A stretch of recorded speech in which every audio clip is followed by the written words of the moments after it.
Cool, cool. Morning.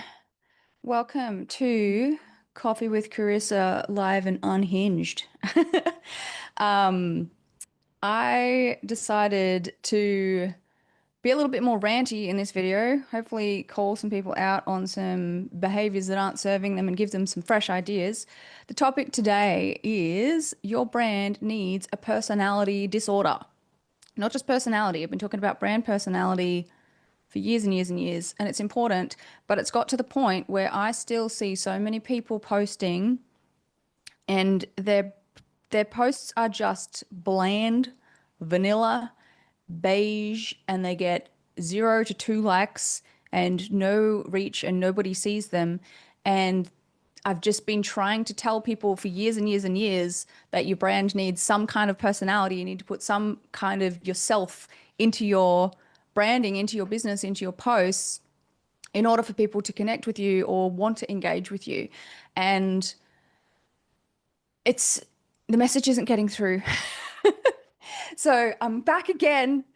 And also, I wanted to talk about this because I got bored of my own content recently, and I wanted to tell you why that is. So you might have seen I've had some professional YouTube videos go up just recently and podcast episodes, and I don't like them.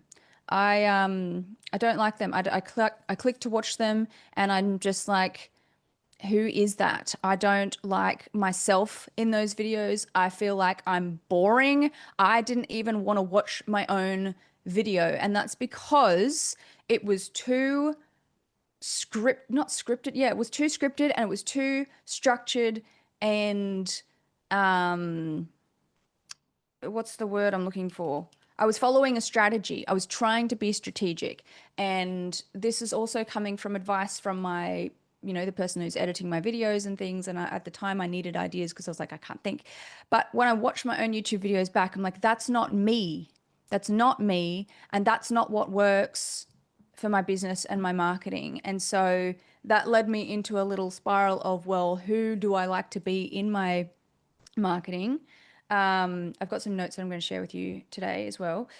And who should you be in your marketing? If you are, let me know if you're watching live or the replay or what kind of engagement are you getting on your posts, and does it feel like people give a shit, basically? Like, I know from my own experience, whenever I try to get too strategic, too clever, too I'm going to put this out here because I think it might attract a certain type of person, then it usually doesn't work as well, and it feels wrong to me. Let me know if that makes sense to you. What I see other people doing, especially in the hair and beauty industry, but also in the online business industry, is yeah, they're trying to be too safe. They're trying to be likable. They're trying to be, look at me, look how good I am, if that makes sense. And on the other hand, I see them like, yeah, some people so they're not getting the attention that they want.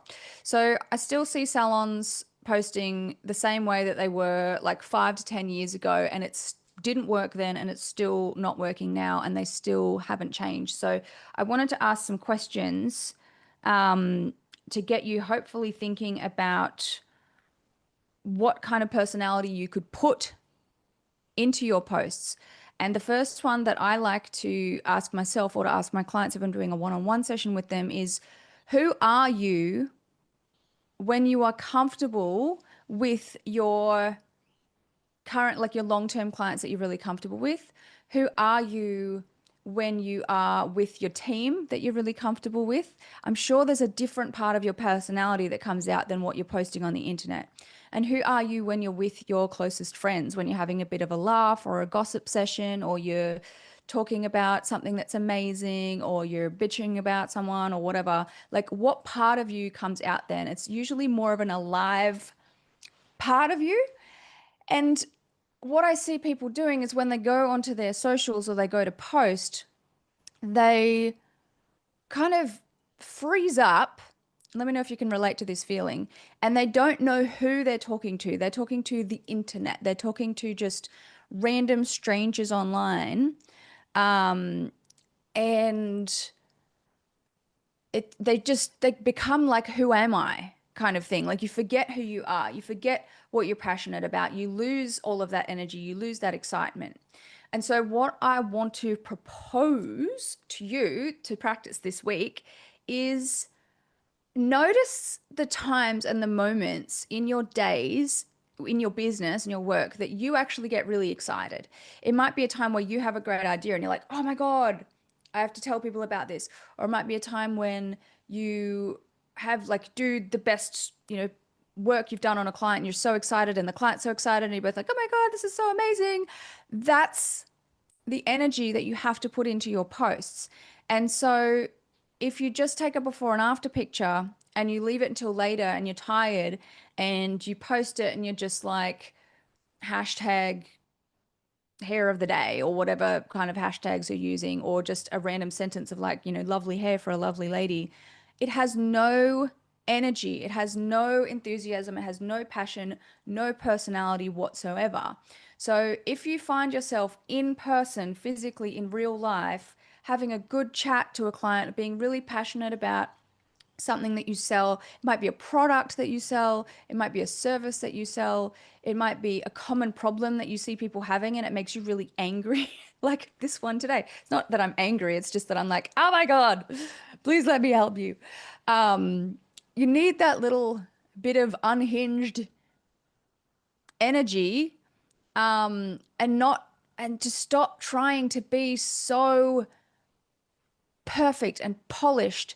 And the way that social media is going at the moment is everyone is leaning more towards like real, unedited, non-perfect kind of content. And what I'm even finding in my advertising agency is like when we put an ad up for a client, we might put one that's like perfectly polished and edited, and we might put one that's just a raw selfie of someone. And the selfie can sometimes do better than the perfectly polished before and after, or video.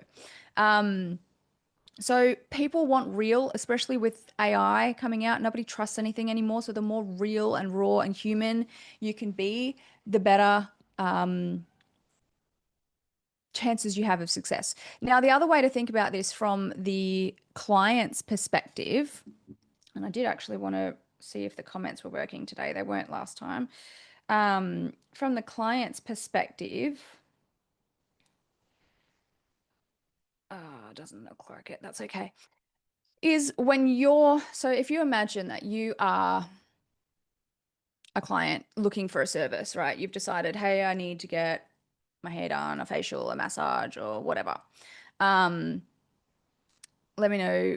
Yeah, just think the last time you were like shopping around for something. And if you're looking for a brand to go to or a business to go to on social media, typically, like, yes, you're looking for someone that does good work, but you also want to find someone that looks like they have a sense of personality or like theme or something going on. Like there's a lot of businesses that I find when I'm shopping around as a consumer that just look like they are not putting in very much effort, or they're very bland. They're very boring. The photos aren't very good. They don't have very good captions. Their work is probably good, but the photos don't do it justice. And I get no sense of who they are or what they're about. Now, when you think about social media, you have to remember that social media, broken down into two words, is social. It's supposed to be people interacting with people, and media, which is telling news and stories. It's not supposed to be just promotional all the time, and it's not supposed to be educational all the time. You are supposed to have a sense of humanity, personality, etc. So I wanted to yeah, just rant about that for a little bit to kind of hopefully help that. Like, does that make sense? I'm trying to see if anyone's commenting here. Just give me a yes or a thumbs up or something. Sometimes the comments don't come through on the live stream, but that's okay. Now so the main things is you need to be excited about what you're sharing with your audience, because if you're a little bit woo-woo like me, let me know if you are a little bit spiritual, a little bit energetic. I certainly am. But from my experience, the energy that you put into things really does make a difference. So how you're feeling when you are posting or sharing things with an audience. If you are feeling excited, if you're feeling passionate, if you're feeling genuine, if you're feeling like I really want to help people with this, or I really want to tell people about this, or I really want to show people this because I love it, then it's usually going to get such a better response than if you're thinking strategically and you're just like, oh, I have to do a post tonight. What is it going to be? Let me think of something. So what I meant before is when you're like going through your day and you're noticing things that excite you, if you get a package order, let's say you get an Amazon order today, you don't have to make a video. You can just take a picture of the box, like, yay, orders arrived. Let's see what's in it. And then post that on your page or in your stories. And or guess what's in it or something like that, and have a poll, or like, is it product? Is it this? Is it color? Like, make it fun, make it interactive, get your audience actually trying to guess what's in the box or whatever. And then it sounds like really simple, but that's how simple it can be. And if you're excited about it, you're going to be like, yay, I love getting orders, or who else loves getting Amazon deliveries or something. Who wants to see what's in the box? Like, you're making it social, you're making it interactive. And then, you could do this once a week if you get stock orders once a week. And then you could do a photo or a video of opening the box and then talking about what's in it. So let's say you've got a new product come in. You can, or a product that you just sell, you're like, yes, this is my favorite, this sells out all the time, this is this special shampoo or special cleanser or special whatever, and like, I use this myself, it's the best, I love it so much. Once again, it doesn't have to be a video. You don't even have to put yourself on camera. You can take a picture of the product and just write that. If you feel like you suck at writing, what I'd recommend is voice to text. Like, just open up notes app on your phone or Google Docs or even ChatGPT or something, and use voice to text, and it will transcribe you actually speaking for you. And then you could get AI to tidy it up a bit. I prefer writing in your own voice, but this is the difference between trying, like, being yourself and being like, hey, I'm excited about something. What do you guys think? Or like, have you tried this? And being interactive and asking people questions, versus trying to go into strategy mode and being like, well, I need to post every day, and oh, I need my Instagram grid to look like this, or I need to use these special hashtags, or I have to post at a certain time. Like, fuck all of that. You really don't. There are no rules. This is my rant coming out now. There are no rules. You do not have to be on camera if you don't want to be. Obviously, it's good and it works. And if you want to be, do it. But if you don't want to be, if you do want to be on camera, but you're afraid, fuck the fear and do it anyway, because everyone that is on camera started afraid as well. I still get anxiety before I jump on and do live streams, because I'm like, what if I forget what I'm talking about? What if this happens? What if someone judges me? What if someone doesn't like me? Fuck that, because my purpose is like, if one person hears this that needs to, and it gives them energy and it motivates them, and they go and do a cool post today because they're excited and I changed their thoughts, and they get bookings and they make money and they feel motivated, then that's my purpose being lived.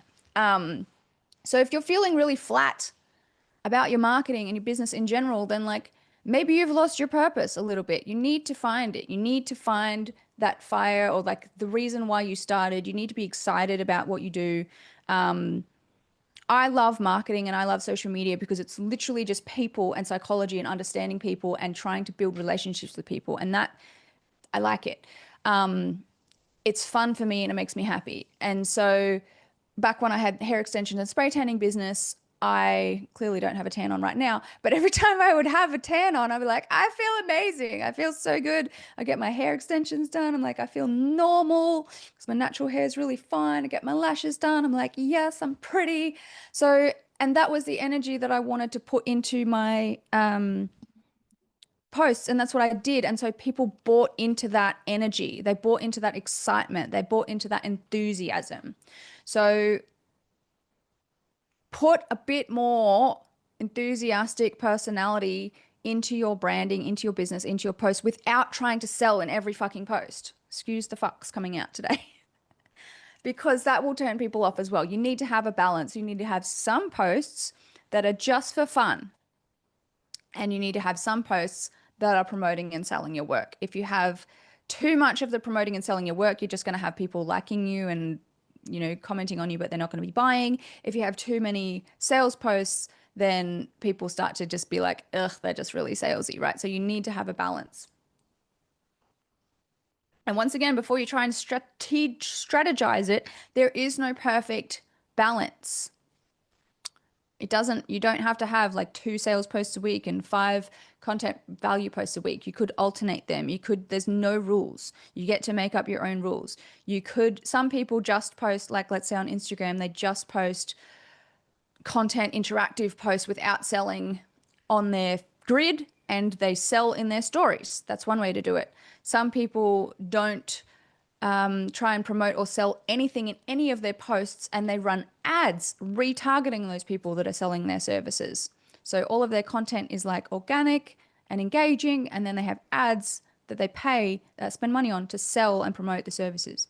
Some people do a whole week of value posts and then they sell hard on a Friday, or do a promotional post on a Friday. And some people do one value post, one sales post, one value post, one sales post. And some people post once a week and some people post 3 times a day. So what I'm trying to get across here is there is no perfect, there are no rules. You need to discover who you are and how you work best, because we're all different.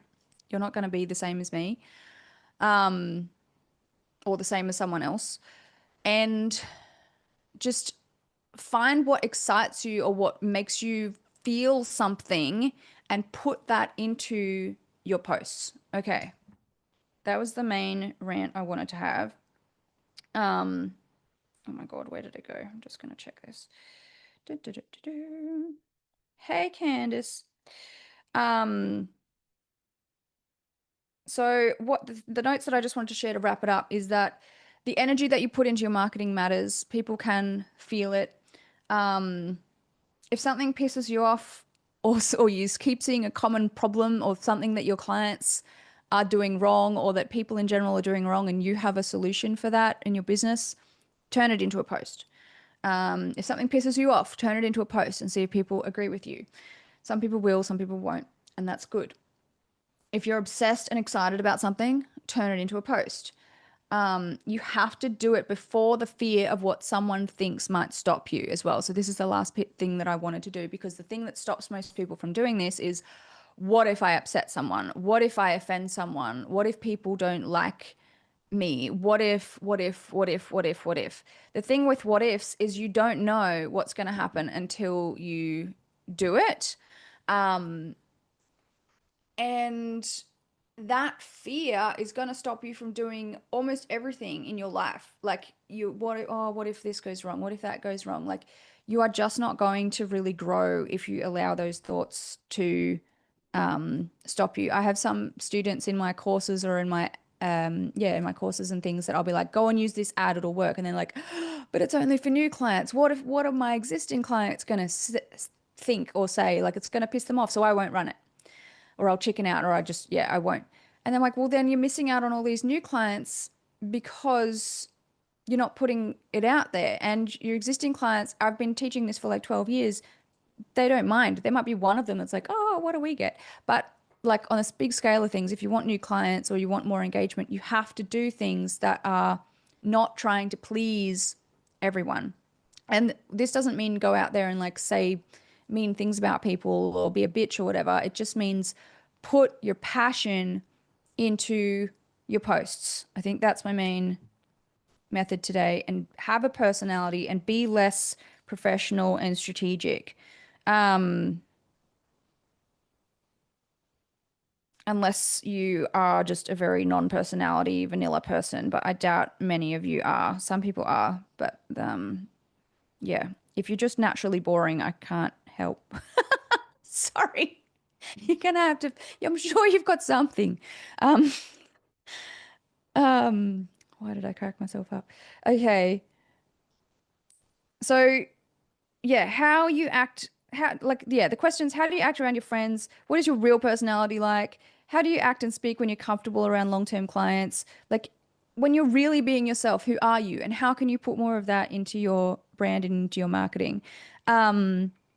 Don't just timidly post a before and after with a hashtag, hope it does well, and secretly expect it to only get the usual 2 likes. Maybe one's from your mum, or one's from yourself, or one's from someone you personally know who's never going to be a client. Like that's not ideal. And if that's what's been happening for you for a while, then you need to change it or nothing's going to change.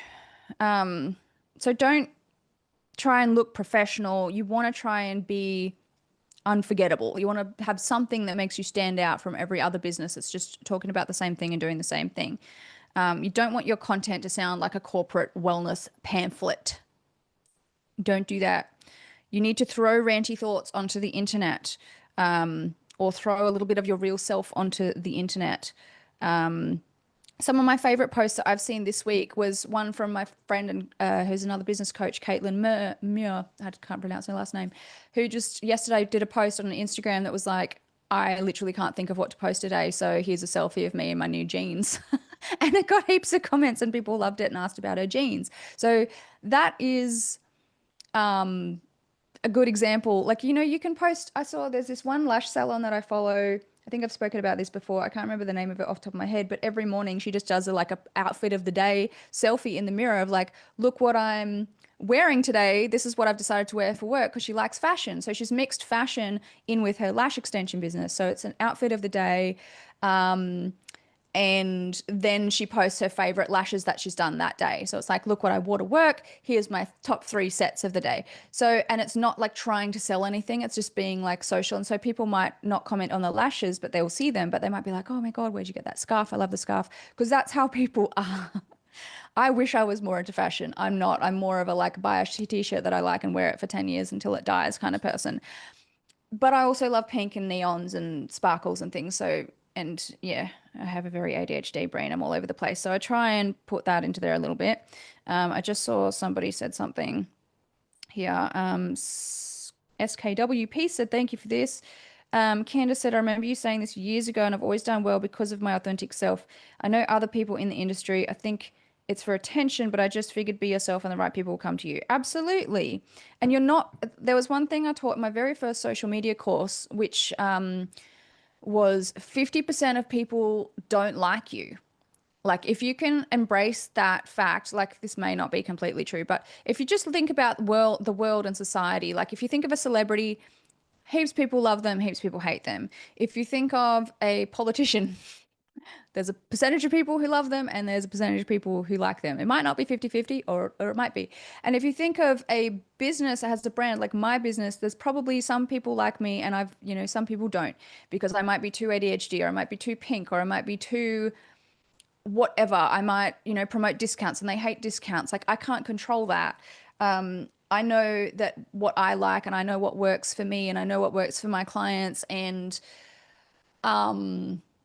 if I try to change myself to please these other people, which I have, by the way, multiple times because I am a people pleaser and always have been a people pleaser. So trying to unprogram that has been really, really difficult for me because I don't want to upset people. I want to make people happy. I always try to see everything from everyone's different perspectives as a natural part of my brain. So I struggle to just be like, this is the only way to do things.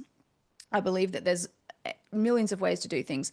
But I also know that if I try to vanilla myself and if I try to soften things down and if I try to be too polished and perfect, of which, yeah, I have done in the past, I feel like something's missing from my life. I feel like almost burnt out. I feel like I'm not excited about my work or my business anymore because I'm attracting the wrong clients. I can't be myself. And I sometimes find I either attract, the wrong clients or less clients when I'm trying to be too something for other people. Does that make sense? So I think you have to have a good balance of that, of like, well, yes, I need to do things for the people because this is why a business exists, to serve others. But also I have to do it in a way where I am my authentic, real self. This is how, like, if we were hanging out having a coffee right now and I was getting passionate and ranty about something, this is exactly how I talk. I get excited and I'm blah, blah, blah, blah, blah, blah. Candace said, I'm an oversharer. They don't seem like that. Um, well, look, there are people who are oversharers, and I can be an absolute oversharer too. And I think that's where you need to have a little bit of a level of a filter or just self-awareness as well, because I know sometimes I could go into a massive big trauma dump accidentally if something triggers a thought in my ADHD brain and I'm like, oh, that reminds me of this horrible thing that happened to me, and then it comes out at the wrong time. Let me know if you can relate to that one. Um, and people, yeah, sometimes it can make people uncomfortable if you overshare too much or in the wrong situation. So with your social media marketing, I think it's important to like, yeah, maybe if you share it and you love to yap and talk and stuff, then absolutely use that. Um, but just run it through a filter of, is this benefiting others, or is this interesting or relatable for others, or is it just me wanting to blah, blah, blah, blah. I think that's kind of the filter that I run through myself, because run my own stuff through, because I know I could sit here and talk about myself forever, but yeah, sometimes that inspires people if it's relatable for them, but I also need to share things that are relatable for other people, and what's going to, like, I need to talk to someone, not about myself. That's probably the best way to summarize that.